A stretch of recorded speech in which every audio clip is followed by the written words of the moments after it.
María Evangelizadora Radio, un pedacito de cielo en tu hogar, te presenta el santo de hoy.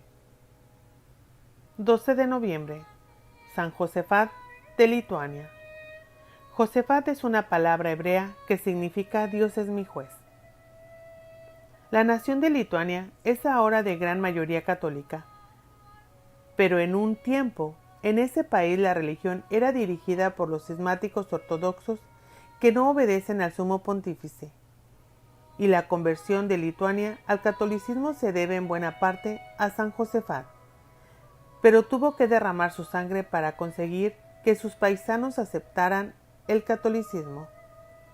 Josafat nació en el año 1580 de padres católicos fervorosos. Su madre le enseñó a mirar de vez en cuando el crucifijo y pensar en lo que Jesucristo sufrió por nosotros, y esto le emocionaba mucho y le invitaba a dedicar su vida por hacer amar más a nuestro Salvador. De joven entró de ayudante de un vendedor de telas, y en los ratos libres se dedicaba a leer los libros religiosos. Esto le disgustaba mucho al principio al dueño del almacén, pero después, viendo que el joven se dedicaba con tanto esmero a los oficios que tenía que hacer, se dio cuenta de que las lecturas piadosas lo llevaban a ser más bueno y mejor cumplidor de su deber. Y tanto se encariñó aquel negociante con Josafat que le hizo dos ofertas: permitirle casarse con su hija y dejarlo como heredero de todos sus bienes. El joven le agradeció sus ofrecimientos, pero le dijo que había determinado conseguir más bien otra herencia, el cielo eterno, y que para ellos se iba a dedicar a la vida religiosa. Para su fortuna se encontró con dos santos sacerdotes jesuitas que le fueron guiando en sus estudios y lo encaminaron hacia el monasterio de la Santísima Trinidad de Vilma, capitán de Lituania, y se hizo religioso dirigido por los monjes basilianos en el año 1604. Al monasterio lo siguió un gran amigo suyo y personaje muy sabio, Benjamín Ruski, que será en adelante su eficaz colaborador en todo. En el año de 1595, los principales jefes religiosos ortodoxos de Lituania habían propuesto unirse a la Iglesia Católica de Roma, pero los más fanáticos ortodoxos se habían opuesto violentamente y se habían producido muchos desórdenes callejeros.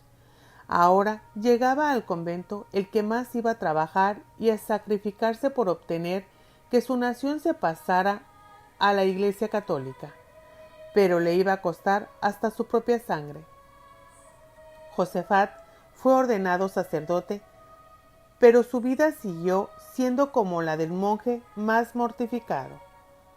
Muchas horas, cada día, cada noche dedicadas a la oración, lectura y meditación en las Sagradas Escrituras y en los libros escritos por los santos. Como penitencias aguantaba los terribles fríos del invierno y las calores bochornosas del verano, sin quejarse ni buscar refrescantes. Cuando los sorprendía una espantosa tormenta de lluvia, truenos y rayos, en pleno viaje, lo ofrecía a todos por sus pecados. Cuando los pobres estaban en grave necesidad, se iba de casa en casa pidiendo limosna para ellos, y la humillación de estar pidiendo la ofrecía por sus pecados y por los de los demás. Pero su especial mortificación era soportar la gente áspera, incomprensiva, sin demostrar jamás disgusto ni resentimiento. Fue nombrado superior del monasterio en Vilma, pero varios de los monjes que allí vivían eran ortodoxos y antirromanos. Con gran paciencia, mucha prudencia y caridad, llena de finura y de santa diplomacia, se los fue ganando a todos. Ellos se dieron cuenta de que Josafat tenía el don del consejo y le iban a consultar sus problemas e inquietudes, y sus respuestas los dejaban muy consolados y llenos de paz. Con sus sabias conferencias los fue convenciendo poco a poco de que la verdadera Iglesia es la católica y que el sucesor de San Pedro es el sumo pontífice, que a él hay que obedecer. Con razón los enemigos de la religión lo llamaban ladrón de almas. Como jefe de los monasterios tenía el deber de visitar las casas que pertenecían a la religión. Una vez fue a visitar oficialmente una casa donde vivían 200 hombres que decían que se dedicaban a la religión, pero que en verdad no llevaban una vida demasiado santa. El jefe de esa casa salió furioso a recibirlo con unos perros bravísimos, anunciándole que si se atrevía a entrar allí sería destrozado por esas fieras. Pero el santo no se acobardó. Les habló de buena manera y los logró apaciguar. Ellos habiendo determinado echarlo al río, pero después de escucharlo y al darse cuenta de que era un hombre de Dios, santo y amable, aceptaron su visita, se hicieron amigos y aceptaron sus recomendaciones. La gente decía, ahora sí que se repitió el milagro antiguo. Daniel fue al foso de los leones y estos no le hicieron nada. En el año de 1617 fue nombrado arzobispo de Pólock y se encontró con que su arzobispado estaba en el más completo abandono. Se dedicó a reconstruir templos y a obtener que los sacerdotes se comportaran de la mejor manera posible.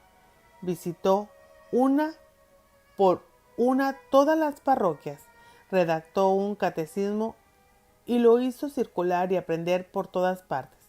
Dedicaba sus tiempos libres a atender a los pobres e instruir a los ignorantes. La gente lo consideraba un gran santo. Algunos decían que mientras celebraba misa se le veían un resplandor a su alrededor. En el año de 1620 ya su arzobispado era otra cosa totalmente diferente, pero sucedió que un tal Melesio se hizo proclamar de arzobispo en vez de San Josafat, mientras éste visitaba Polonia, y algunos revoltosos empezaron a recorrer los pueblos atizando una revuelta contra el santo, diciendo que no querían obedecer al Papa de Roma. Muchos relajados se sentían molestos porque San Josafat atacaba a los vicios y a las malas costumbres. En el año de 1623, sabiendo que la ciudad de Vitebsk era la más rebelde y contraria a él, dispuso ir a visitarla para tratar de hacer las paces con ellos. Sus amigos le rogaban que no fuera y varios le propusieron que llevara una escolta militar. Él no admitió esto y exclamó: «Si Dios me juzga digno de morir mártir, no temo morir». El recibimiento fue feroz. Insultos, pedradas, amenazas. Cuando una chusma agresiva lo rodeó insultándolo, él les dijo: «Sé que ustedes quieren matarme y que me atacan por todas partes, en las calles, en los puentes, en los caminos, en la plaza central, en todas partes me insultan. Yo no he venido en son de guerra, sino como pastor de las ovejas, buscando el bien de las almas.